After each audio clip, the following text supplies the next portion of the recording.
Hello అండి, అందరికీ welcome to Chandu seven అండి. అందరూ బాగున్నారా? అందరూ బాగుండాలి, అందులో మేము ఉండాలని మనస్ఫూర్తిగా కోరుకుంటున్నాను. అలాగే మీ సపోర్ట్ నాకు ఎల్లప్పుడూ ఉండాలని కోరుకుంటున్నానండి. అలాగే ఈరోజు అయితే మామిడికాయ పచ్చడి చేద్దాం అనుకున్నాను. ఎండాకాలం వచ్చిందంటే, మామిడికాయలు వచ్చిందంటే ఫస్ట్ మనకు గుర్తొచ్చేది మామిడికాయ పచ్చడి అండి. మామిడికాయ ఆవకాయ వేరే చేస్తాం, కానీ రోజు తినేకి మామిడికాయ పచ్చడి మాత్రం కంపల్సరీ చేస్తానండి నేను.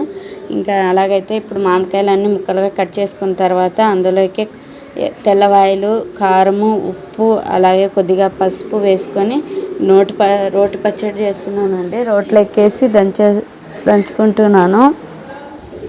ఇలా రోట్లో దంచుకోవడం వల్ల మన ఆరోగ్యానికి మంచిది, అలాగే రుచి కూడా సూపర్ ఉంటుందండి. అదే మిక్సీలోకి వేసుకున్నామంటే ఒక్కసారి ఒక రౌండ్ తిప్పేస్తేనే మెత్తగా అయిపోతుంది.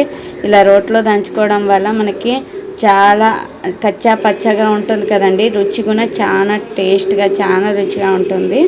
ఇంకా ఇలా దంచుకోండేదాన్ని ఇంకా పెనంలో పెట్టుకొని ఆయిల్ వేసేసుకొని అందులోకి ఆవాలు, జీలకర్ర, అలాగే ఒక 2 ఎల్లిపాయలు అండి, ఎల్లిపాయ రబ్బలు వేసుకొని తర్వాత పెట్టేసుకున్నామంటే ఎంతో రుచికరమైన మామిడికాయ పచ్చడి రెడీ అండి. వేడివేడి అన్నంలోకి మామిడికాయ పచ్చడి వేసుకొని అందులోకి కొద్దిగా నెయ్యి వేసుకొని తింటే ఉంటుంది చూడు, నా సామిరంగా అబ్బా అనాల్సిందేనండి. మీకు ఈ వీడియో నచ్చితే లైక్ చేయండి, నా ఛానల్ సబ్స్క్రైబ్ చేసుకోండి. ఇంకా మీకు వేరే ఏమైనా డౌట్స్ ఉంటే కామెంట్ చేయండి, ఓకేనా అండి. నాకు ఇన్ని వీడియోస్ పెడుతున్నాను కానీ నాకు ఇంకా మీ సపోర్ట్ అనేది అస్సలు అందటం లేదండి. అది ఎందువల్ల, నేను ఎక్కడ తప్పు చేసినాను అనేది నాకైతే అస్సలు అర్థం కావటం లేదు. ఓకే అండి, ఈ వీడియో నచ్చితే లైక్ చేయండి.